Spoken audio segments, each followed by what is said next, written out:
जल्दी से ले आने वाला प्रभु यीशु मसीह की अति पवित्र नाम में सब पवित्र लोगों में मैं रहता हूँ। बहुत बड़ा खुशी है कि आज मंडली के एक अच्छा मुकुट भी आया हुआ है ना। बुढ़ा लोग मंडली का मुकुट है ना। भैया काकड़े आंटी को इतना प्यार से बेचा लोगों ने उठा कर लाया है ना। बहुत बड़ी बात है। आंटी के दिल में बहुत तड़प है संगति में आने का, और आज प्रभु ने वो इच्छा पूरा करके मतलब बहुत तकलीफ में क्यों ना हो तो भी प्रभु ने कृपा दिया।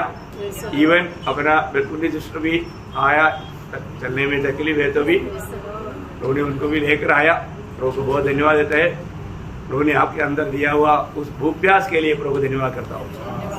वास्तव में इतना आया हुआ सबसे ज्यादा प्रतिफल ये लोग पाएगा, क्योंकि उन लोगों ने ज्यादा तकलीफ सह करके आए। प्रभु हर एक बातों को प्रभु का तराजू में तोलता है। इसका मतलब बाकी लोगों को प्रतिफल नहीं मिलेगा ऐसा नहीं, मिलेगा लेकिन ज्यादा उन्हें मिलेगा। तो बहुत श्रेष्ठ बात है ना। इतना तकलीफ में भी प्रभु ने उनकी इच्छा प्रभु ने पूरा करके दिया। प्रभु की सहायता है, मतलब हर एक बातों में हमको प्रभु का सहायता मिलना चाहिए। प्रभु का सहायता बिना हर एक बात व्यर्थ है ना। जब दूसरा कुरिन्दी उसका तीसरा अध्याय का 5 वचन में, दूसरा कुरिन्दी तीसरा अध्याय का 5 वचन का आखिरी बात, पर हमारी योग्यता परमेश्वर की ओर से है। हाँ, पर हमारा योग्यता मीन्स हमारा प्राप्ति, हमारा ये जो काम करने का सामर्थ्य प्रभु की ओर से ऐसे आना चाहिए। मतलब हमको जो बल देता है, हमें जो सामर्थ्य देता है, मतलब प्रभु की ओर से मिलने वाला। जैसे अभी फिलिपियों 4:13 में पौलुस कहता है जो मुझे सामर्थ्य देता है, सही ऐसा प्रयोग है वहां पर। तो मतलब हमारा प्राप्ति जो है, हमारा प्राप्ति या हमारा एबिलिटी है ना, वो मतलब प्रभु की ओर से, प्रभु की ओर से। ये बहुत बड़ी बात है। हम लोग जो भी करता है अपनी तरफ से नहीं, प्रभु की ओर से है। ये बात को भी जानना बहुत बड़ी बात है। प्रभु को धन्यवाद देते हैं। आज मैं एक महत्वपूर्ण संदेश आपको देना चाहता हूँ, क्योंकि बहुत बार बहुत विषय में देता है। तो आज प्रभु ने, आपको मालूम है कि मतलब बाइबल में कितना प्रभु का भवन के बारे में या प्रभु का मंदिर के बारे में बोलता है। मैं बोलते रहेगा तो फिर आप लोग मेरा टाइम खाएगा। 7 मंदिर के बारे में बोलता है। कितना? 7 मंदिर के बारे में, है ना। तो मैं उसका बारे में, क्योंकि क्या है कि कोई आकर के पूछ लिया तो भी बोलेगा नासिक मंडली को ये नहीं सिखाया ऐसा। पर सिखलाई में कोई पीछे नहीं रहना चाहिए, क्योंकि इन सारी बातों में प्रभु के लोगों को अच्छा नॉलेज होना चाहिए। तो आज मैं आपको आज का शीर्षक रहेगा मतलब प्रभु का 7 मंदिर, है ना। तो प्रभु का 7 मंदिर, बहुत लोगों को इसके बारे में मतलब मालूम नहीं, लेकिन मैं आपको वो बात को थोड़ा बताऊंगा। सबसे पहला मंदिर जो है प्रभु का, सबसे पहला जिसको बोलता है मतलब मिला वाला तंबू। क्या बोलता है? हाँ, टबरनाकल, है ना, मिला वाला तंबू। आपको मालूम है कि अभी हम मतलब बहुत से आप जब निर्गमन 25 अध्याय पूरा पढ़ना चाहिए, लेकिन अभी फिलहाल उसका 8-9 वचन पढ़ेंगे। और वे मेरे लिए एक पवित्र स्थान बनाए कि मैं उनके बीच में निवास करूं। जो कुछ मैं तुझे दिखाता हूँ अर्थात निवास स्थान और उसके सब सामान का नमूना, उसी के अनुसार तुम लोग उसे बनाना। देखिए बहुत बड़ी बात क्या है कि मतलब वो कोई भी बात मतलब कोई भी मनुष्य की बुद्धि से तैयार किया नहीं। प्रभु ने जैसा बताया उसके अनुसार है। हर एक बातों में प्रभु का हमारा भवन के लिए प्रभु ने बताया, और वो बताया उसका नक्शा पूरा मोशे को समझाया, उसके अनुसार मोशे ने किया। आपको याद होगा जब निर्गमन का किताब में उसका लास्ट 2 चैप्टर में जो है बार बार इस बात को बताया जाता है। मैं 2-3 बात आपको मतलब बता दूंगा। उसका 39 और 40 चैप्टर में बार बार बोलते, उसका पहला वचन पढ़ना 39 का। फिर उन्होंने 39 का पहला वचन। जिस प्रकार यहोवा ने मूसा को आज्ञा दी थी। आप वो वचन पूरे पढ़ लो ना एक। फिर उन्होंने नीले बैंजनी और लाल रंग के काढ़े हुए कपड़े पवित्र स्थान की सेवा के लिए और हारून के लिए भी पवित्र वस्त्र बनाए, जिस प्रकार यहोवा ने मूसा को आज्ञा दी थी। देखो, जिस प्रकार यहोवा ने मूसा को आज्ञा दिया था। नहीं, आपने पढ़ा, मैं पूरा पढ़ने के लिए बोला, आपने बराबर पढ़ा। जिस प्रकार यहोवा ने मूसा को आज्ञा दिया वैसे ही बनाया, है ना।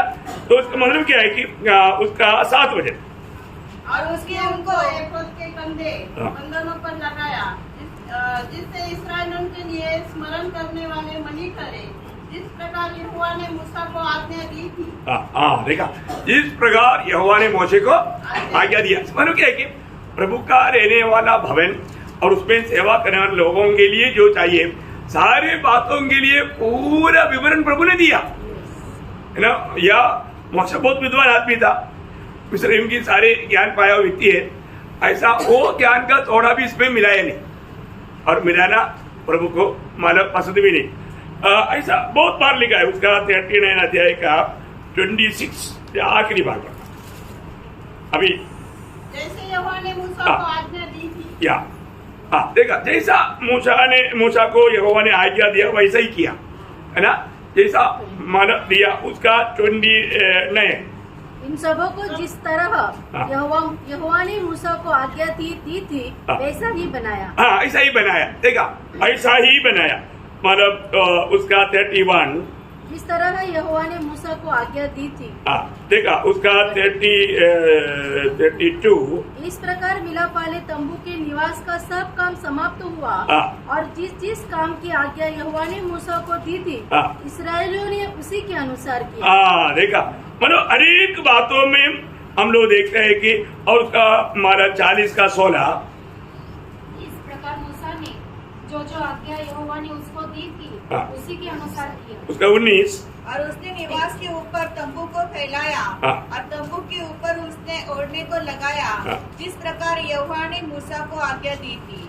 उसका 21 और उसके तंबू को निवास में पहुंचाया और बीच वाले पर्दे को लटका के साक्षी पत्र पे संतूर को उसको अंदर किया, जिस प्रकार यहोवा ने मूसा को आज्ञा दी थी। 23 और उस पर उसने यहोवा के सम्मुख रोटी सजा कर रखी, जिस प्रकार यहोवा ने मूसा को आज्ञा दी थी। 25 और उसने दीपकों को यहोवा के सम्मुख जला दिया, जिस प्रकार यहोवा ने मूसा को आज्ञा दी थी। 29 के लास्ट, जिस प्रकार यहोवा ने मूसा को आज्ञा दी थी। 32 लास्ट, जिस प्रकार यहोवा ने आज्ञा दी। देखा है। मतलब यहाँ पर हम देखते हैं कि सारे बातों सारे काम, अरे बार बार वहां पर बताया जाने का अर्थ क्या प्रिय बोलने का अर्थ, प्रभु जैसे कहा था वैसे ही करना। प्रभु का मतलब विधि को कभी भी मतलब अपनी मनमानी में बदलना नहीं प्रिय। ये शुरुआत से प्रभु का कहना है, और खास करके जब ये बनाया जाता है तो वहां पर प्रभु का भवन होने के कारण प्रभु पवित्र है, इसलिए पवित्रता का ख्याल करना, पवित्रता का ख्याल करना। मतलब अनुवाद का किताब में प्रभु उड़ाकर कहा हुआ एक बात, मतलब अनुवाद व्यवस्था में उसका 23 अध्याय का 14 वचन, क्योंकि तेरा परमेश्वर यहोवा तुझको बचाने और तेरे शत्रुओं को तुझसे हरवाने को तेरी छावनी के मध्य में घूमता रहेगा, इसलिए तेरी छावनी पवित्र रहनी चाहिए। तेरी छावनी पवित्र रहनी चाहिए। देखो, ये सब हमारे संबंध में जब आएगा उसके लिए बहुत गौर देने वाली बात है। तेरा छावनी पवित्र रहना चाहिए, है ना। नंबर्स गणना उसका 35 का 34 भी पढ़िएगा। गणना उसका 34 अध्याय का 35 अध्याय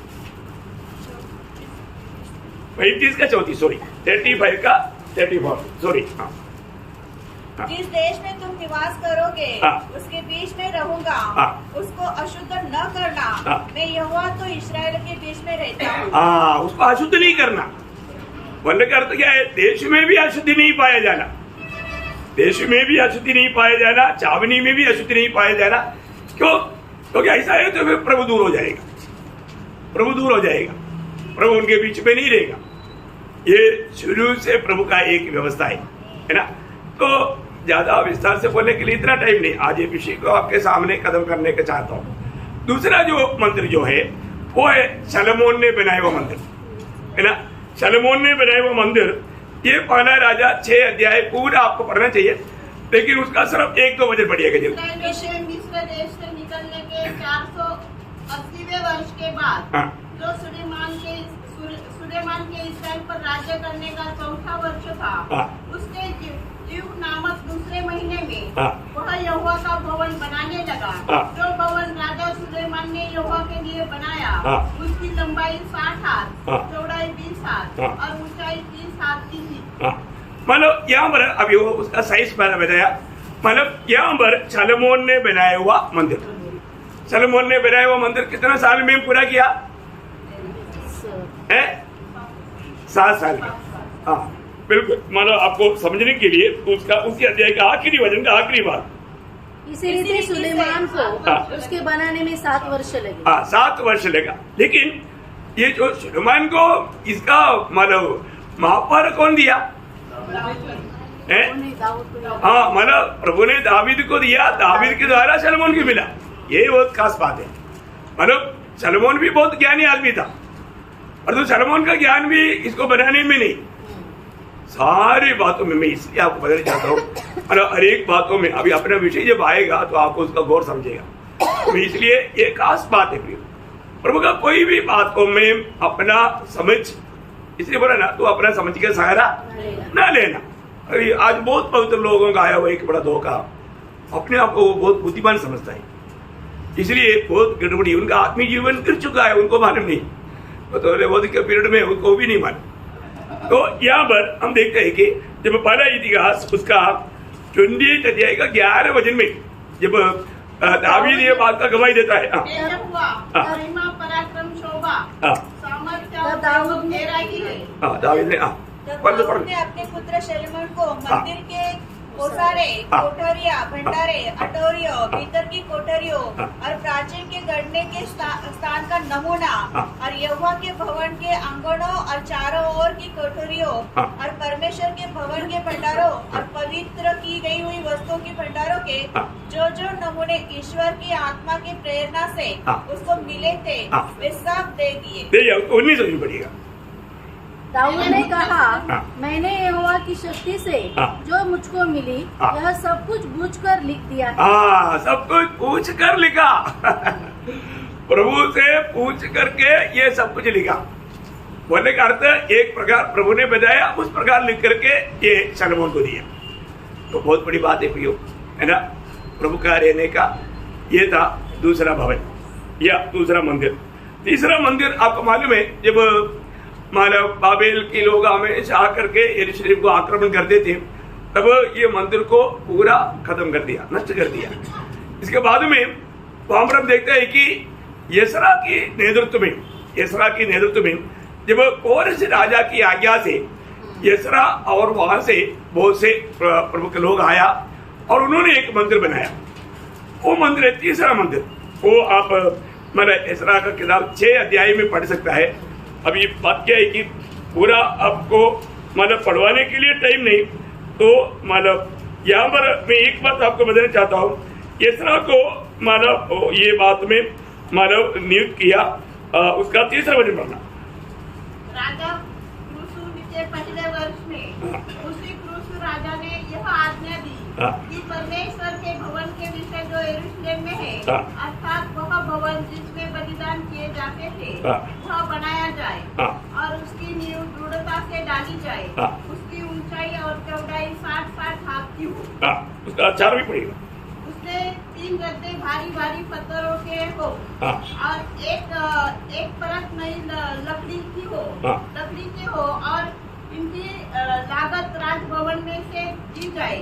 पर परमेश्वर के भवन के जो सोने और चांदी के पात्र नबूकदनेस्सर ने यरूशलेम के मंदिर में से निकाल कर बेबीलोन को पहुंचा दिए थे, वह लौटा कर यरूशलेम के मंदिर में अपने अपने स्थान पर पहुंचाए जाए। मतलब उसका जो खर्च पूरा का मतलब राजा की भंडार से देना चाहिए। 4 वचन में हुई है ना। और तू उन्हें परमेश्वर के भवन में रख दे। नहीं सर्व खर्च राजाच्या खजिने कौन सा वजन? और इनकी लागत 4 के लास्ट में। हाँ और इनकी लागत राजभवन में से दी जाए। हाँ, ये इसका जो भी खर्चा है वो भी राजभवन से लिया जाएगा।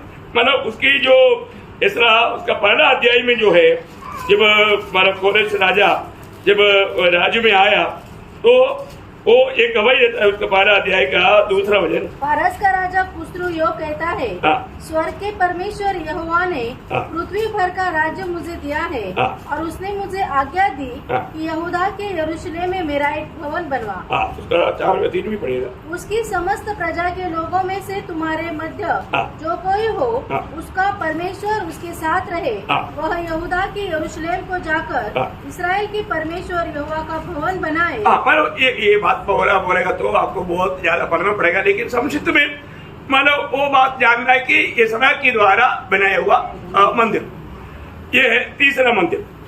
और 4वां मंदिर कौन सा मालूम है? 4वां मंदिर ये जो इसरा के द्वारा बनाया गया वो मंदिर भी तोड़ा गया।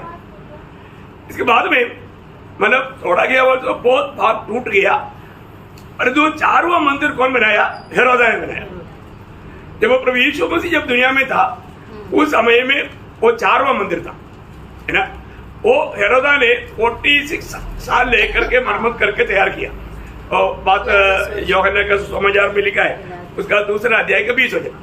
यहूदियों ने कहा, हाँ। इस मंदिर के बनाने में 46 वर्ष लगे हैं, हाँ। और क्या तू उसे 3 दिन में खड़ा कर देगा? अभी यीशु मसीह ने यहाँ पर बोला वो बात अपना शरीर रूपी मंदिर के बारे में, और उन्होंने सोचा ये जो यहाँ पर खड़ा है वो मंदिर के बारे में ये बोल रहा है करके सोच करके वो बोलता है कि ये तो राजा ने 46 साल लेकर के बनाया, तो आप उसको 3 दिन में बनाएगा। तो उनको एक बड़ा अचंभा लगा, प्रभु की बात को उन्होंने नहीं समझा। बोले का अर्थ वो है 4वां मंदिर। 5वां मंदिर कौन सा है? 5वां मंदिर में बहुत तेजी से जाए ना, क्योंकि आपको मेन बात पर विषय पढ़ाना है, इसलिए थोड़ा तेजी से। 5वां मंदिर कौन सा है? 5वां मंदिर मंडली है। 5वां मंदिर मंडली है ना। जब पहला तिमोथी उसका 3रा अध्याय का 15 वचन पढ़ना। पहला तिमोथी उसका 3रा अध्याय का 15 वचन। और यदि मेरे आने में देर हो हाँ। तो तू जान ले हाँ। कि परमेश्वर के घराने में जो जीवित परमेश्वर की कलीसिया है, हाँ। और जो सत्य का खंभा हाँ। और नींव है, हाँ। कैसा बर्ताव करना चाहिए। हाँ। इसमें संदेह नहीं कि भेद भक्ति का भेद तो गंभीर है। मतलब जीवित परमेश्वर का मंदिर, मतलब जीवित परमेश्वर का मंदिर है कलीसिया। कलीसिया जीवित परमेश्वर का मंदिर है। इसका मतलब 5वां मंदिर कौन सा है? मंडली। अभी मंडली में कौन रहता? प्रभु रहता। अभी यहाँ पर मंडली में, नासिक मंडली में अभी हमारे बीच में कौन रहता? प्रभु रहता। अभी भी हम इकट्ठा होने के टाइम पर बहुत लोगों को ये बात का समझ नहीं, लेकिन ये समझ होना बहुत जरूरी बात है कि मतलब मंडली में आ गया तो हम प्रभु की उपस्थिति में आया, है ना। मतलब प्रभु हमारे बीच में रहता है। उधर पाए वक्त कितने लोग ये समझ रखता है? शायद नहीं रखता, क्योंकि बहुत लोगों का ऐसा कई हरकत से मालूम पड़ता है कि वो लोगों को प्रभु की उपस्थिति का मानव गौरव नहीं। प्रिय प्रभु अपना वचन में विश्वासियों की हर एक वचन सत्य है। हम प्रभु की उपस्थिति में, प्रभु की उपस्थिति में आने के बाद में कितना प्रभु को महिमा देख करके बैठना चाहिए, और हमारा हर एक बात प्रभु को महिमा मिलने वाला होना चाहिए। ओके, यहाँ पर भी ज्यादा नहीं रुकता। 6वां मंदिर कौन सा है? वो है मतलब मनुष्य का हृदय। मनुष्य का हृदय अभी हम लोग उसको बहुत गहराई में जानता है। मनुष्य की आत्मा वो है सच्चाई। मतलब मनुष्य की आत्मा में प्रभु की आत्मा रहता है। तो इसलिए मतलब आम रीति में बोलेगा तो मनुष्य का शरीर भी बोल सकता है। मैं आपको उसको थोड़ा डिटेल से बताऊंगा, क्योंकि ये विषय आज का मंदिर का बात, यही विषय सबसे गंभीर है, इसलिए उधर लाने के लिए मैं ये करता हूँ। तो मतलब 2 कोरिन्थी उसका 6 अध्याय उसका 16 वचन।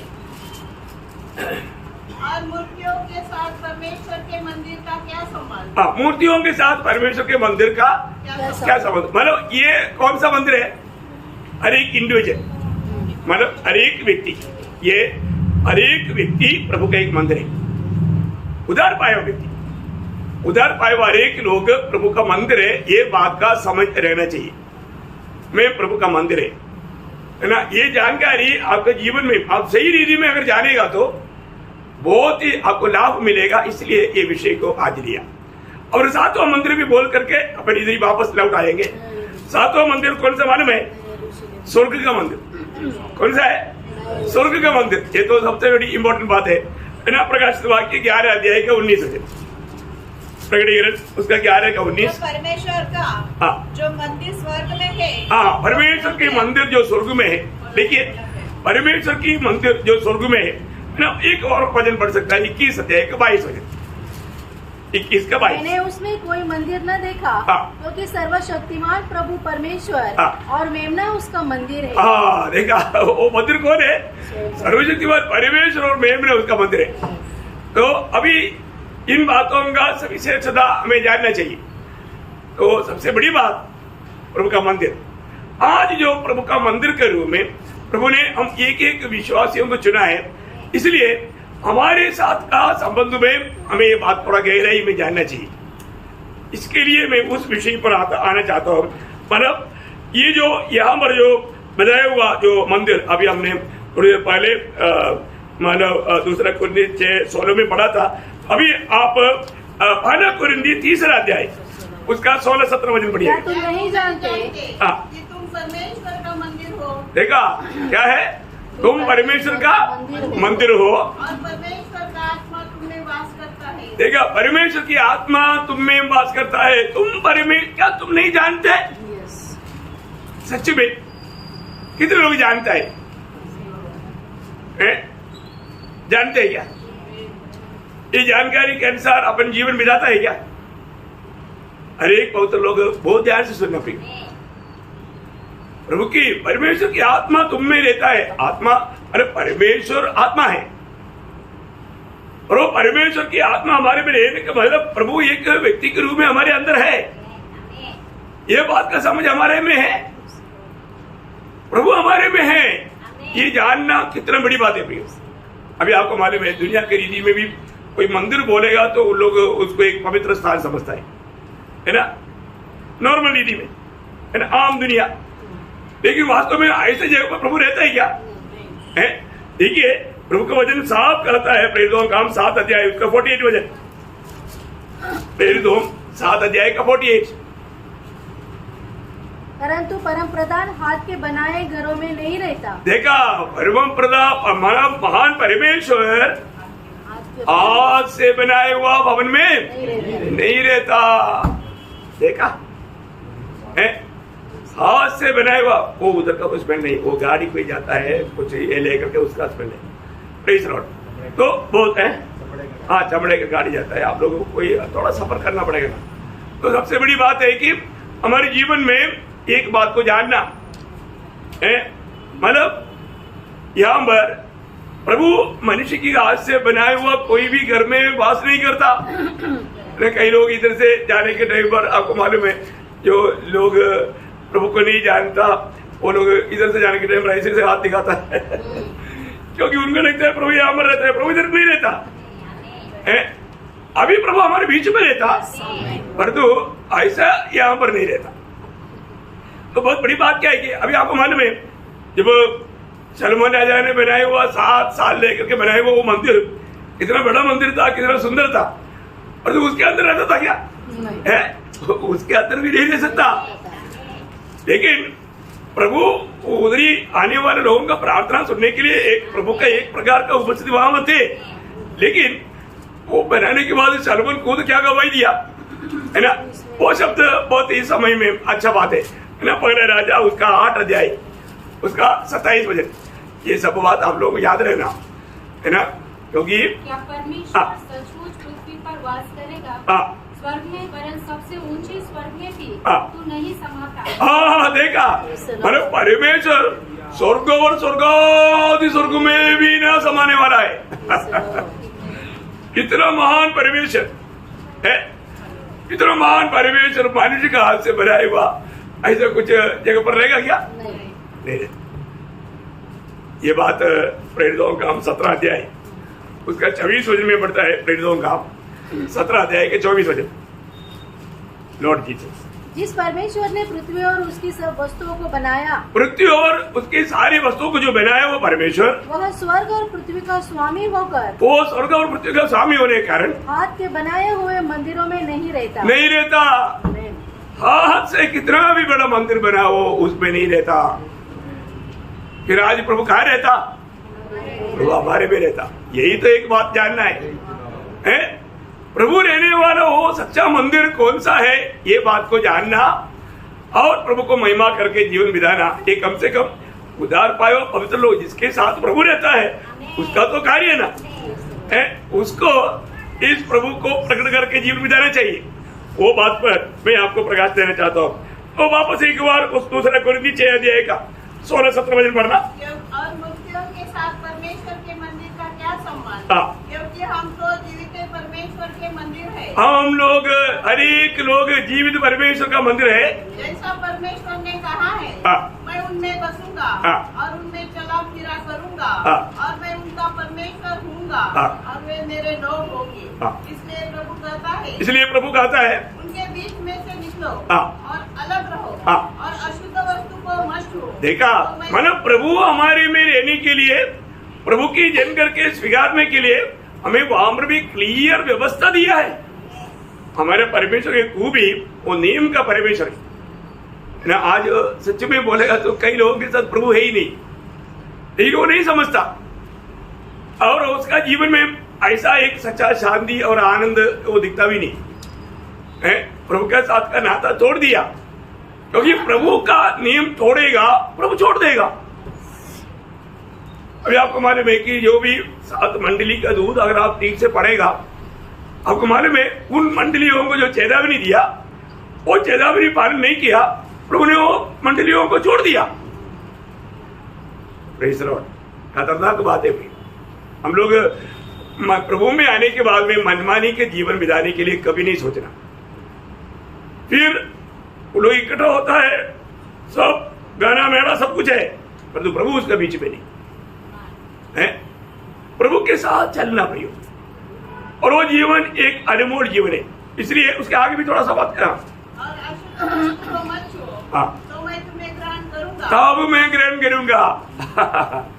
देखा, अगर प्रभु ने मना किया वो कोई बातों में जाएगा तो प्रभु हमें ग्रहण नहीं करेगा। और आगे, और मैं तुम्हारा पिता हूँगा। हाँ, देखा, तब मैं पिता रहेगा, देखा, तब मैं पिता रहेगा और तुम मेरे बेटे और बेटियां होंगे। हाँ, यह सर्वशक्तिमान प्रभु परमेश्वर का वचन है। बहुत बड़ी बात है भाई। इसका मतलब क्या है कि हर एक उद्धार पाए हुए लोग हमेशा एक बात को याद रहना है, मैं कौन हूं? मैं जीवित परमेश्वर रहने वाला परमेश्वर का मंदिर हूं। प्रभु मुझ में रहता है। वो ये ज्ञान का गट्टी लोगों को बहुत धोखा देगा भाई। हम जो भी काम करने के टाइम में प्रभु हमारे साथ है, और वो समझ बहुत लोगों को नहीं है ना। अभी मैं बोलने वाला रेफरेंस वाला आप लोग बहुत ध्यान करना, कभी कभी पढ़ करके और भी ध्यान करना। पड़ोसियों पहला अध्याय का 27 वचन, पड़ोसियों पहला अध्याय का 27 वचन। जिन पर परमेश्वर ने प्रकट करना चाहा कि उन्हें ज्ञात हो कि अन्य जातियों में उस भेद की महिमा का मूल्य क्या है। देखिए, अन्य जातियों में उस भेद का मूल्य क्या है, और वह यह है, वो ये है कि मसीह जो महिमा की आशा है तुम में रहता है। देखा, मसीह जो महिमा की आशा है तुम में रहता है। हर एक इंडिविजुअल में मसीह रहता है। उधार पाए लोगों के बारे में बोल रहे, मंडली के लोगों के बारे में बोल रहे, बाहर के लोगों के लिए नहीं। ये खास करके आप समझना है ना, जो भी। इसलिए अगर हमारे जीवन में हम प्रभु में उस प्रकार का विश्वास में बना ना रहे, प्रियो, प्रभु हमारे साथ नहीं मिलेगा। क्योंकि एफेसियों 3 अध्याय उसका 17 वचन, एफेसियों विश्वास के द्वारा मसीह तुम्हारे हृदय में बसे। देखा, विश्वास की द्वारा, देखा कैसा, विश्वास की द्वारा। आज प्रभु दास ने यहाँ पर शुरुआत में बोला, एक्चुअली उन्होंने वचन भी बोला शायद, इब्रानियों 3:14 क्या बोला? यदि उस पगड़ा विश्वास में बना रहेगा तो तुम मसीह का भागीदार बनेगा। देखा, इसको बोलो, नहीं तो भागीदार नहीं होगा। वो वचन में साफ है ना, वे भागीदार बनना है तो वो पहला विश्वास में आखिर तक बने रहना। अभी यहाँ पर बोलता है विश्वास के द्वारा मसीह तुम में बसे। देखा, मसीह तुम में, तुम्हारे हृदय में बसे, ये बहुत बड़ी बात है हमारे जीवन में आज। इसलिए हर एक लोगों का भारत को प्रयोग वचन विश्वासियों को बोला ना। दूसरा कोरिन्थी 13:5 वचन किसको बोला? कोरिन्थ मंडली की विश्वासियों को बोला। क्या बोला? अपने आप को परखो, अपने आप को परखो कि विश्वास में हो कि नहीं। क्या? ताकि अपने आप को जांचो, क्या तुम अपने विषय में यह नहीं जानते कि यीशु मसीह तुम में है? हाँ, तुम नहीं जानते यीशु मसीह तुम में है। हाँ देखो, यीशु मसीह अगर तुम में नहीं है तो तुम जांच में निकम्मे निकले। हाँ, जांच में निकम्मा निकला। जांचो, कितने लोग जांचा? कभी भी जांचा यीशु मसीह मेरे साथ है कि नहीं? कभी किसने जांचा? भाई अपने आप को थोड़ा पूछो। बहुत लोग नहीं जांचता। उधार पाया हुआ दिन में बहुत आनंद मिला होगा, बहुत खुशी मिला होगा, लेकिन इसके बाद में बहुत लोगों ने प्रभु में मुझ में है कि नहीं वो बात को नहीं जांचता। जांचो प्रियो, मैं प्रभु के साथ हमेशा जीवन बिताता है कि नहीं, ये बात को जांचो। क्योंकि बहुत लोग जाने अनजाने, आपको मालूम है ना कितनी लोग विश्वास त्याग देगा है? तो विश्वास त्यागेगा तो यीशु मसीह आप में नहीं मिलेगा। भयंकर बात है, प्रभु का कोई भी प्रभाव आपके ऊपर नहीं होगा, है ना। जो विश्वास में चलता है उसमें यीशु मसीह रहता है। इतना नहीं, यीशु मसीह आप में जिएगा। गलातियों 2:20 मतलब प्रेषित पौलुस क्या बोलता? मैं मसीह के साथ क्रूस पर चढ़ गया हूँ, अब मैं जीवित न रहा। मतलब चढ़ गया नहीं, चढ़ाया गया हूँ, है ना। हाँ, को हम नहीं चढ़ा, प्रभु मतलब हमें उसके साथ मिला करके चढ़ाया गया। हाँ, ओके। हाँ, मैं जीवित न रहा, अभी मैं जीवित नहीं रहा, पर मसीह मुझ में जीवित है। हाँ, और मैं शरीर में अब जो जीवित हूँ केवल उस विश्वास से जीवित। देखा, वो विश्वास है। ये विश्वास अगर आप में नहीं है प्रयोग, फिर आप में मसीह नहीं दिख सकता, आप मसीह का पत्र नहीं बन सकता, है ना। आप मसीह के लिए जी नहीं सकता। तो आज बहुत बड़ी बात है, हमें प्रेम करके हमारे लिए आखिरी बूंद लहू तक बहाया हुआ प्रभु यीशु मसीह के जो विश्वास है उस पर का विश्वास में कमजोर होकर के खत्म, मसीह उसमें नहीं। अरे को प्रियो जांचो, रोमियो 8:10 वचन, रोमियो 8:10 वचन। यदि मसीह तुम में है तो देह पाप के कारण मरे हुए है, देह पाप के कारण मरे हुए है, परंतु आत्मा धर्म के कारण जीवित है। देखा, मसीह तुम में है तो इसका मतलब मसीह एक व्यक्ति में रहेगा तो उस आत्मा के द्वारा शरीर को भी आत्मा का अधीन ला करके प्रभु का महिमा कर सकता है, और करना ही चाहिए। क्यों? जब मतलब फलक कोरिन्थी 6:20 वचन पढ़ना, क्योंकि दाम देकर मोल लिए गए हो। दाम दे करके मोल लिया गया, इसलिए अपने देह के द्वारा परमेश्वर की महिमा करो। प्रियो, एक बहुत बड़ी बात, हर एक विश्वासियों को ये बात को जानना जरूरी बात है। हमें अपनी शरीर के द्वारा जब तक हम इस मिट्टी की पुतले में रहता है, हमें प्रभु का महिमा करना चाहिए। प्रभु का महिमा करना चाहिए। महिमा क्यों करना चाहिए? बहुत बड़ी बात है। आपको मालूम है आज का आराधना का एक बहुत बड़ा विषय शरीर की समर्पण है। शरीर की समर्पण, आराधना का एक बड़ी भाग हमारे शरीर का समर्पण है। बहुत लोगों बात को नहीं समझा। आराधना में आने वाला शरीर को समर्पण करता ही नहीं, इसलिए वो पता नहीं कहां पर बैठा हुआ है। रोमियो का पत्री उसका 12:12 वचन। इसलिए हे भाइयों, मैं तुमसे परमेश्वर की दया स्मरण दिलाकर विनती करता हूँ। देखिए, एक बहुत बड़ा प्रार्थना आज ये सभी पवित्र लोग समझना प्रियो। मैं आप सबसे एक विनती कर रहा हूँ, आप अपनी मसीहत को तुच्छ ना करें, प्रभु को तुच्छ ना करें, आपको मिला हुआ इस उद्धार को तुच्छ ना करें। आप इसको एक हल्का जीवन ना जाने प्रियो, इसको एक हंसी मजाक में ना ले। आज बहुत लोग लेता है, लेने दो, अभी उनको प्रभु का भाई नहीं है तो फिर अभी क्या बताने का। लेकिन जो सच में उद्धार पाया वो प्रभु का सम्मान करेगा, उसमें प्रभु का भाई रहेगा। अभी ये बात बहुत ध्यान से सुनना कि अपने शरीरों को जीवित और पवित्र और परमेश्वर को भावता हुआ बलिदान करके चढ़ाओ। देखा, जीवित पवित्र और प्रभु को भावदा हुआ बलिदान करके चढ़ाओ। यही आत्मिक आराधना है, यही आत्मिक आराधना है। समझ में आ रहा है क्या? सब लोग थोड़ा ध्यान से समझो प्रियो। ये नहीं कि प्रभु की उपस्थिति में भी आकर के सो जाना, ये बातों पर ध्यान नहीं देना प्रियो। अपने शरीर को है पूर्ण रूप में जीवित है, सबको बलि अर्पण करता है तो मार करके, और जो हमारा ये जिंदा है, जिंदा प्रेज़ द लॉर्ड, जिंदा अर्पण करना है, शरीर को जीवित और पवित्र और भावदा हुआ बलिदान करके, भावदा हुआ बलिदान करके।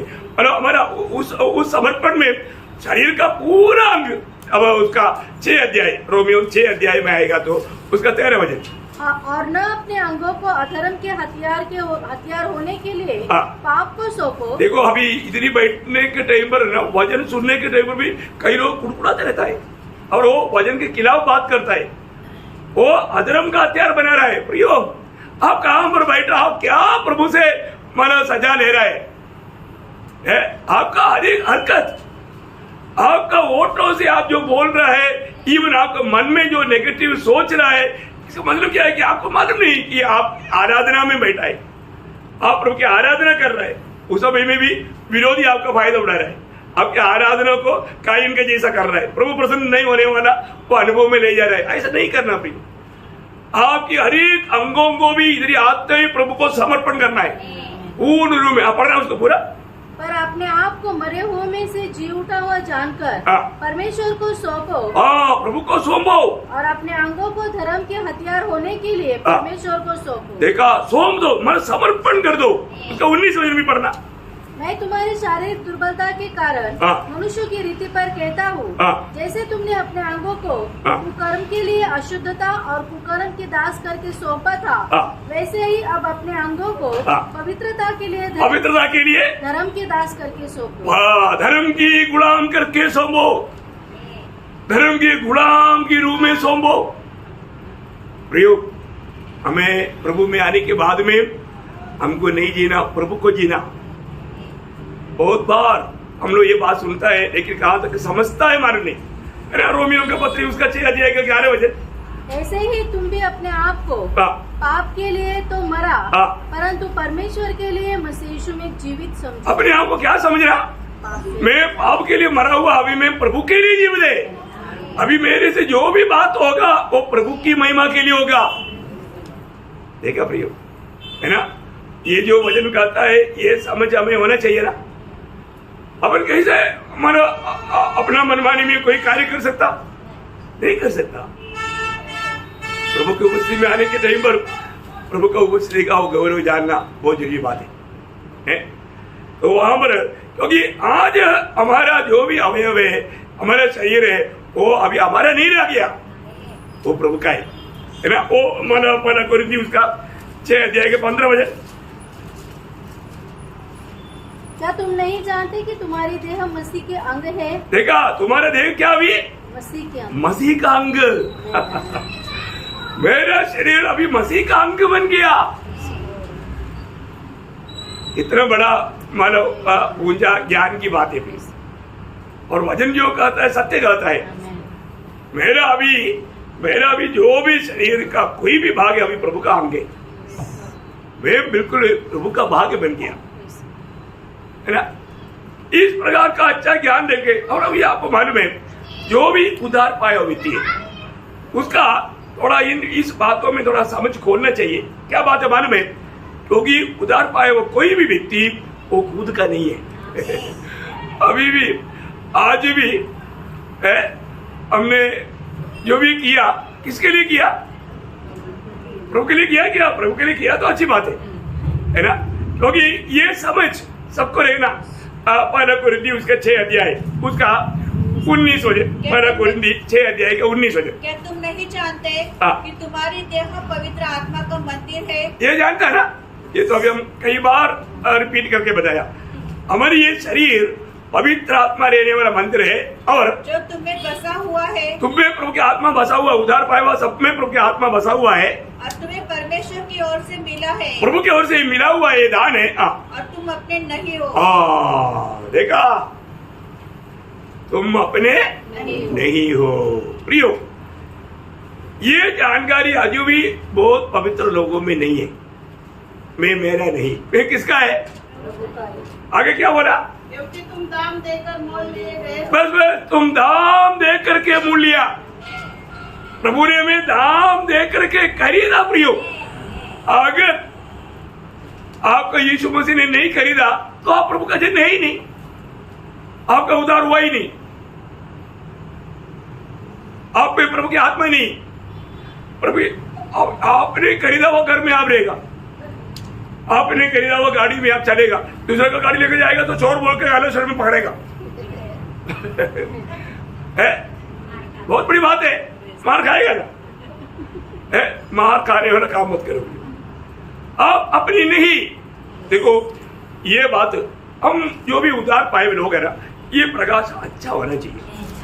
तो ये आज भी बहुत लोगों को नहीं, लेकिन मैं आपको बताना चाहता हूँ, बाइबल जो कहता है सत्य कहता है ना। उसका 7 अध्याय का 23 वचन, तुम दाम देकर मोल लिए गए हो।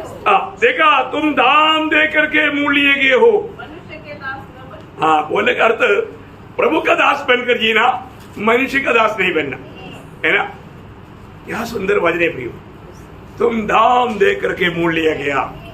ये प्रभु यीशु में विश्वास किया, उद्धार पाए हुए लोगों के बारे में बोल रहा है। पत्रोस क्या बोलता है? पहला पत्रोस 1 अध्याय का 18-19 वचन, क्योंकि तुम जानते हो कि तुम्हारा निकम्मा चाल चलन जो बाप दादों से चला आता है, उससे तुम्हारा छुटकारा चांदी सोने अर्थात नाशवान वस्तुओं के द्वारा नहीं हुआ, और निर्दोष और निष्कलंक मेमने अर्थात मसीह के बहुमूल्य लहू के द्वारा हुआ। देखा प्रियो, हमें प्रभु ने छुटकारा दिया, या प्रभु ने हमें दाम देकर खरीदा। हमारा दाम दे करके हम मोल लिया गया। प्रभु यीशु मसीह के लहू उसके लिए बहाया। ये कोई छोटी बात है क्या प्रियो? हर एक उद्धार पाए हुए जन को ये ज्ञान होना चाहिए, है ना।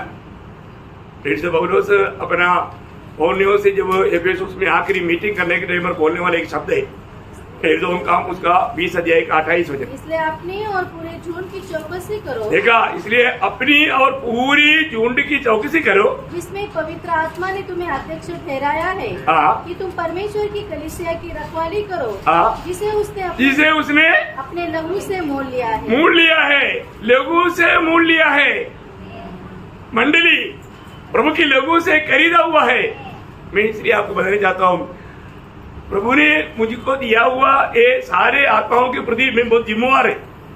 इसलिए हमेशा प्रभु से पाक करके आलोचना सुनाता हूँ। आपको समझ में आया? क्योंकि मंडली किसका है? प्रभु का है। उनको जो भी खिलाना है प्रभु से पाक करके देना है। बहुत जोड़ा जिम्मेवारी है प्रियो। ये मंडली प्रभु का खून से खरीदा हुआ है। अनेक पवित्र लोग ये बात को जानना चाहिए। जब मैं मंडली का एक सदस्य है तो जीवित प्रभु का एक बेटा है, तो मेरा जीवन आज प्रभु के लिए है, क्योंकि मुझको प्रभु ने खरीदा है ना। वही बात गलातियों का पत्री उसका 3 अध्याय का 13 वचन, गैलेशियंस 3 का 13, मसीह ने जो हमारे लिए साथी बना, हमें मोल लेकर व्यवस्था के सामने छुड़ाया। देखा, हमें मोल लेकर के, हमें मोल लेकर के हमें खरीदा, व्यवस्था के हिसाब से हमें छुड़ाया। जो भी उधार पाए हुए लोग व्यवस्था के हिसाब से छुटकारा पाए हुए लोग, क्योंकि प्रभु ने उसका दाम दिया। प्रभु ने सारे बातों में, सारे रीति में हमारे लिए जो भी पेड करना था पूरा पेड किया। प्रभु हमें खरीदा है, हर प्रकार में प्रभु का है ना। मतलब 2 पत्रोस उसका 2 अध्याय का 1 वचन, 2 पत्रोस, ये सारा वचन बहुत महत्वपूर्ण है। आप लोग जरूर बार बार याद करना, क्योंकि मैं प्रभु का है ये बात, ये सारा वचन मुझे सबूत करके बताता है। जिस प्रकार उन लोगों में झूठे भविष्यवक्ता थे, उसी प्रकार तुम्हें भी झूठे उपदेशक होंगे, जो नाश करने वाले पाखंड का उद्घाटन छिप कर करेंगे और उस स्वामी का जिसने उन्हें मोल लिया है इनकार करेंगे। देखा, हमें मोल लिया हुआ, हमें खरीदा हुआ प्रभु का इनकार करके झूठे लोगों के पीछे मत भागना प्रियो। इसलिए मैंने कितनी बार बोला, झूठे लोगों से सावधान रहो, गलत उपदेशकों से दूर रहो, कभी भी ऐसे लोगों को अपने घर में आने ना दो। प्रियो बहुत भयंकर धोखा हो जाएगा। समय को पहचान करके सावधान रहना प्रियो है। आखिर में प्रकाशित वाक्य 5 अध्याय के 9 वचन। वे यह नया गीत गाने लगे, तू इस पुस्तक के लेने और इसकी मोहरें खोलने के योग्य है, क्योंकि तूने वध होकर अपने लहू से अनेक कुल और भाषा और लोग और जाति में से परमेश्वर के लिए लोगों को मोल लिया है। देखा, परमेश्वर के लिए लोगों को मोल लिया है, खरीदा है। देखा कितना बड़ी बात है। हमें प्रभु यीशु मसीह ने पिता परमेश्वर के लिए मोल लिया है। राजा और याजक होकर के कितना बड़ा पदवी में हमको प्रभु ने लाया है। प्रभु ने उसके लिए कितना बड़ा दाम चुकाया है।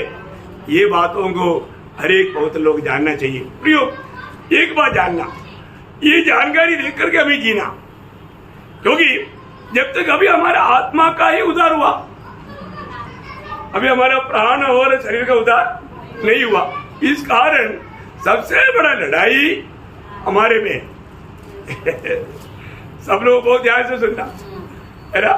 सबसे बड़ा लड़ाई बाहर से आने वाली लड़ाई से बढ़कर लड़ाई अपने आप में, अपने आप में। क्योंकि ये शरीर में हम रहता है, ये शरीर हमारा आत्मीय जीवन के लिए बड़ा ठोकर है, बड़ा विरोधी है।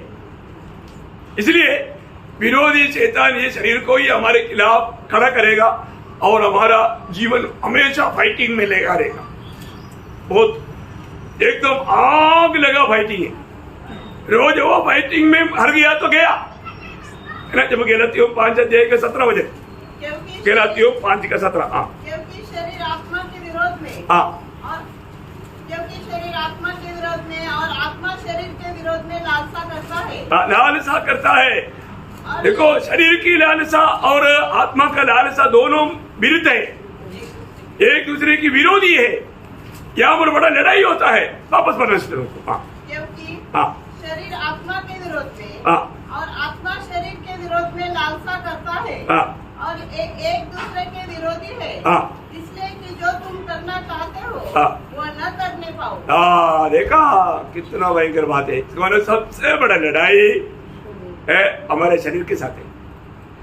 शरीर की अभिलाषाओं को पूरा करने के लिए प्राण बहुत जबरदस्ती करता, बहुत भयंकर मानव लड़ाई करता भी।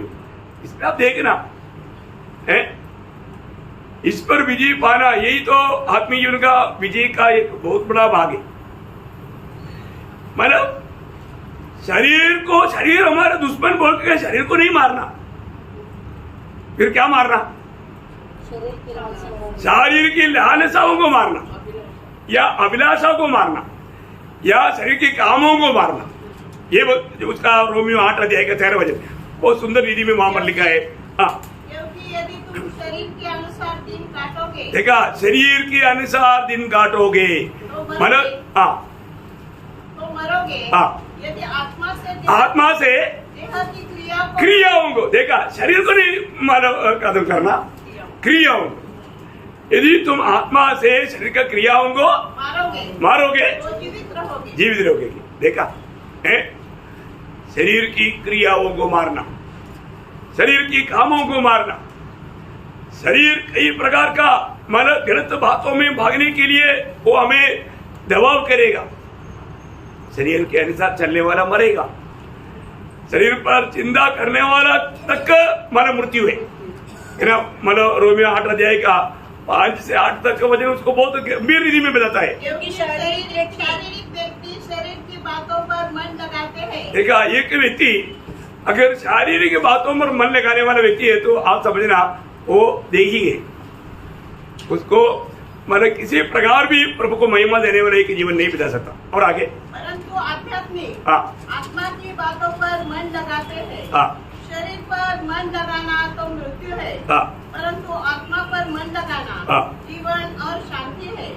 क्योंकि शरीर पर मन लगाना तो परमेश्वर से बैर रखना है। देखा, शरीर पर मन लगाने वाला व्यक्ति क्या करता? परमेश्वर से बैर रखता या उसका दुश्मन बन जाता।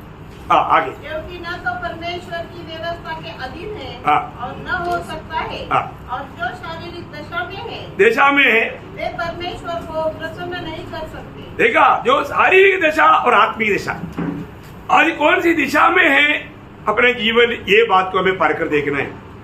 देखो, शरीर का मानव कई बातों में लोग बलहीनता बोलेगा, बलहीनता बोल करके पाप को हल्का करना महापाप है।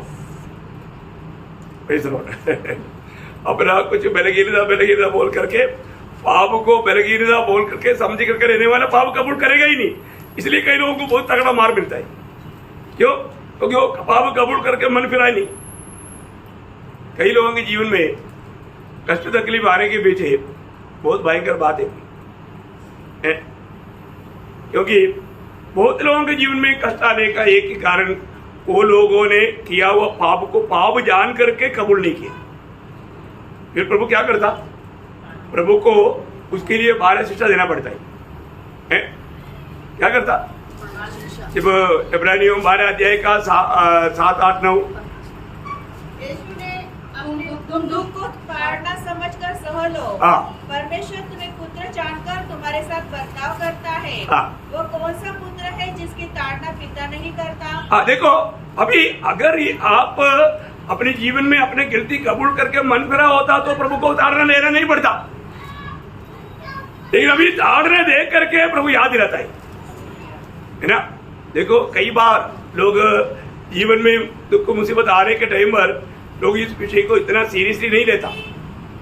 प्रभु ताड़ना देख करके समझाता है प्रियो, इतना गलत है, जबकि उनका मन गवाही दिया कि मैं जो कर रहा गलत है।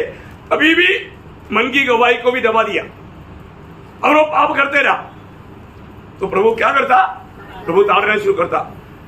ताड़ना प्रभु मांगा रीति में भी ताड़ना करता है। अगर सुधरेगा नहीं तो जल्दी सुधरेगा तो हो जाएगा, नहीं तो फटका मारेगा।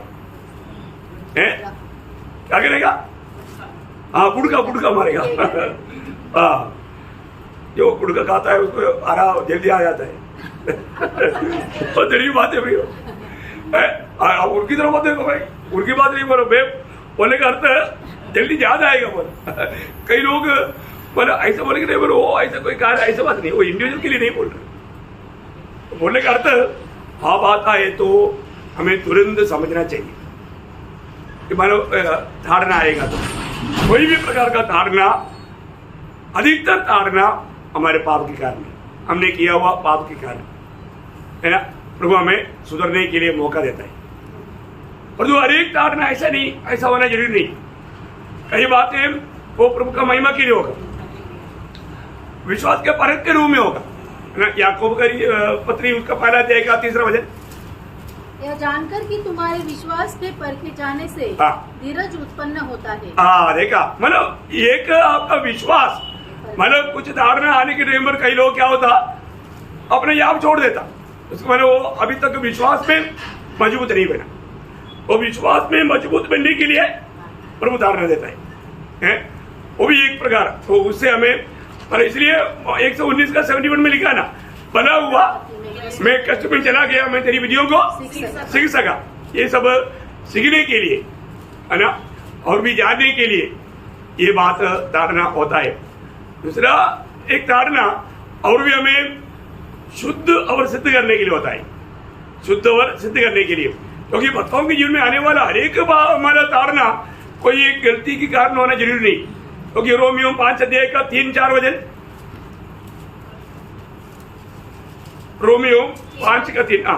केवल यही नहीं, वरन हम क्लेशों में भी घमंड करें, यह जानकर कि क्लेश से धीरज, और धीरज से खरा निकलना, और खरे निकलने से आशा उत्पन्न होती है।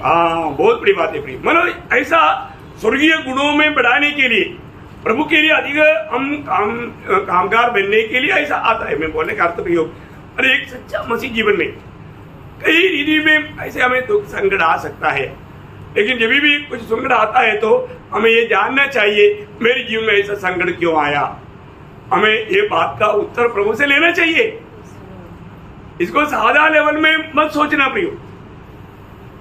आपको मालूम है हमको गलती हुआ तो हमें अपने आप को न्याय करना चाहिए। अपने आप को न्याय करेगा तो हम धारणा से बच जाएगा। हम लोग प्रवेश के समय में हमेशा बोलता है पाराकुर्दी 11:31 वचन में, यदि हम अपने आप को जांचते, हाँ देखिए, यदि हम अपने आप को जांचते और अपनी जांच करके अपने आप को अगर न्याय करते तो होने वाला प्रभु का न्याय से बच जाता, वरना आगे तो दंड न पाता, दंड नहीं पाता। देखा, दंड नहीं पाता। ये एक बड़ा गुण है। हर एक पवित्र लोग हमेशा अपने आप को परखना चाहिए, जांचना चाहिए। मेरे जीवन में ऐसे क्यों आया, ये अचानक ऐसा मेरे जीवन में ये दर्द, ये तकलीफ, ये समस्या, ये कष्ट क्यों आया, है ना। देखो, हमें बहुत प्रतिबल का लायक बनाने के लिए प्रभु कष्ट देगा, वो भी एक कष्ट है ना। ये बात बहुत प्रकार है। अभी वो मानो बहुत बातें है, लेकिन हमें अपने आप को इस लड़ाई में तारना देना पड़ता है। पौलुस का शब्द वाला मेरे को बहुत पसंद है, पाराकुर्दी उसका 9:27 वचन, पाराकुर्दी 9:27। परंतु मैं अपने देह को मारता कूटता और वश में लाता हूँ। हाँ देखा, मैं क्या करता, ये शरीर हमेशा मुझे प्रभु में जीवन बिताने के लिए, आत्मीय जीवन की दौड़ के लिए मेरे को वादा बन जाता। तो वो पौलुस बोलता है, मैं उसको मारता कूटता वश में लाता हूँ। देखा ये बड़ी बात है। और प्रभु के मुस्लिम में बैठ करके सोने का हाथ है तो चिमटी मारो ना, एक जोर से चिमटी दो, यहाँ पर ज्यादा दर्द लगता है। फिर वो खत्म होने तक वो दर्द के कारण सोएगा नहीं। क्या समझे, मारता कूटता हुआ दिन कर, है ना। प्रभु का दास का जीवन में ऐसा अनुभव है तो हमें भी वो ऐसा अनुभव में जाना कितना अच्छी बात है ना। क्योंकि हमारा आत्मीय जीवन का हमारा सबसे बड़ा लड़ाई हाँ ये शरीर के साथ है। इसलिए ये शरीर को हमें आत्मा का अधीन करना है। जब फिलिपियों का पत्री उसका पहला अध्याय उसका 20 वचन, फिलिपियों मैं तो यही हार्दिक लालसा और आशा रखता हूँ कि मैं किसी बात में लज्जित न हूँ, पर जैसे मेरे प्रबल साहस के कारण मसीह की बढ़ाई मेरे देह के द्वारा सदा होती रही है। देखा, मसीह की बढ़ाई हमारा जीवन की शरीर के द्वारा हमेशा होता रहना। मसीह की बढ़ाई या मसीह की महिमा हमारा शरीर के द्वारा हमेशा होता रहना भाइयों, कभी भी। क्योंकि आज मैं कौन है, मैं प्रभु का एक मंदिर है, प्रभु की आत्मा मुझ में रहता है। कितना अनमोल बात है। प्रभु की आत्मा कहाँ रहता, आत्मा में रहता है ना। देखो हमारे शरीर में मतलब प्रभु का आत्मा रहता है क्या, नहीं। प्राण में रहता है क्या, नहीं। ये तो प्रभु के लोगों को, राशि की मंडली को अच्छी तरह मालूम है ना। प्रभु की आत्मा, दूसरा तिमोथी 4:22, हाँ प्रभु तेरी आत्मा के साथ है, प्रभु तेरी आत्मा के साथ है। इसलिए मिला वाला तंबू का दृष्टांत आप लोग समझता है। प्रभु आंगन में नहीं रहता, आंगन बोलेगा तो हमारा शरीर। प्रभु पवित्र स्थान में नहीं रहता, पवित्र स्थान में बोलेगा तो प्राण। प्रभु अति पवित्र स्थान में रहता, वो हमारे आत्मा है। प्रभु कहाँ रहता, हमारी आत्मा में रहता। इसलिए रोमियो 8:16 में लिखा है कि आत्मा हमारे आत्मा के साथ गवाही देता है। ये गवाही एक प्रभु के जन को हर रोज सुनना है प्रियो, हर रोज ये गवाही सुनना है। क्या सुनाई देता है, आत्मा हमारे आत्मा के साथ गवाही देता है कि हम परमेश्वर की संतान हैं। हाँ देखा, हम परमेश्वर का संतान है प्रियो। इसलिए आत्मा हमें मिलने के कारण, प्रभु हमारी आत्मा में रहने के कारण, हम लोग प्रभु का मंदिर बनने के कारण ये शरीर को भी हमें क्या करना है, पवित्र रखना है। पवित्र रखना, छावनी में छावनी है और देश, वहां पर कोई अशुद्धि नहीं होना। देखा, देश और छावनी अंदर और वो पवित्र स्थान तंबू है कोई भी। इसलिए जब पहला कुरिन्थी 3:17 वचन, पहला कुरिन्थी 3:17, यदि कोई परमेश्वर के मंदिर को नष्ट करेगा तो परमेश्वर उसे नष्ट करेगा। देखा, क्योंकि परमेश्वर का मंदिर पवित्र है। प्रभु की इस पवित्र भवन को पवित्र रखना प्रियो। प्रभु हमारे में रहता है तो हमें अपने शरीर को भी पवित्र रखना है। लड़ाई लड़ो, अच्छा युद्ध लड़ो और शरीर को हमेशा आत्मा का अधीन करो। सही प्रकार शरीर को अर्पण करो, समर्पण रोज समर्पण करो। देखा, इसी कारण एक सच्चा उद्धार पाया हुआ व्यक्ति का एक ही उमंग रहता है, वो एक दो बात नहीं रहता। प्रेषित पौलुस उसका बारे में इसलिए बोलता है कि दूसरा कुरिन्थी 5:9 वचन, ये वचन हमारा प्रियो हम पवित्र लोगों के लिए, भक्तों के लिए सोनादार वचन है। इस कारण हमारे मन की उमंग यह है कि चाहे साथ रहे या अलग रहे, पर हम उससे बातें रहे। हाँ, जब तक हम ये शरीर में है हम उसको प्रसन्न करते रहे, प्रसन्न करते रहे। प्रयोग आज हमारे जीवन में उस लक्ष्य में हमारे जीवन की यात्रा है क्या है? देखो, इस प्रकार का जीवन की यात्रा करने वाले व्यक्ति को एक बात करने के लिए खुशी रहेगा। क्या बात मालूम है? वही फिलिपियो उसका 5 अध्याय का 23 वचन, क्योंकि मैं दोनों के बीच अधर में लटका हूँ, जी तो चाहता है कि कुछ करके मसीह के पास जा रहा हूँ। देखा, जी तो चाहता है कुछ करके मसीह के जल्दी, पास जा रहा हूँ। इसके लिए कोई रेलवे पटरी नहीं ढूंढता, जगह नहीं ढूंढता, दिल से चाहता है मैं जल्दी प्रभु के पास पहुंचूं। क्योंकि यह बहुत ही वो बहुत ही अच्छा है। अच्छा है। कितने लोग सच्चा दिल से बोलेगा वो अच्छा है, बहुत अच्छा है।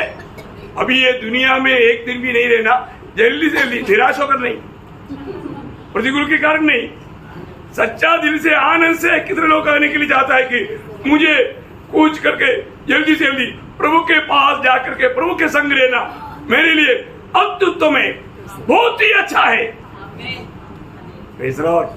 ये है प्रयोग वास्तव में उद्धार पाया हुआ एक पवित्र जन का जीवन। उद्धार पाया हुआ व्यक्ति में प्रभु के हाथ में रहता है और वो प्रभु के संगति में रहता है। वो संगति का महत्वपूर्ण अनुभव हम महिमा के शरीर के साथ प्रभु को आमने सामने देखते हुए स्वर्ग में बिताएगा। ये जीवित आशा प्रभु ने हमें दिया है। आपको कितना मंदिर है? 7 मंदिर। अब ये डाउट नहीं है ना? हाँ, ओके। अभी आपने जो सोचा 3 मंदिर, वो भी अगला एक विषय में आपको बोलेगी, है क्योंकि उसका भी कुछ खास बात है। ओके, तो प्रभु को धन्यवाद देता हूँ।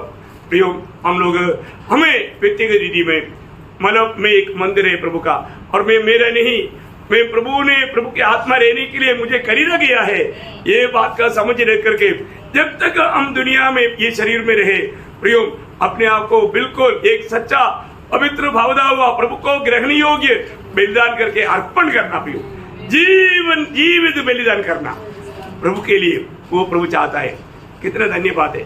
तो मैं आपको बताना चाहता हूँ कि हमारे जीवन में मतलब प्रभु के ये वचनों को प्रकाश सच में पाएगा तो वो व्यक्ति कितना प्रभु को मतलब अधिक महिमा दे सकता है।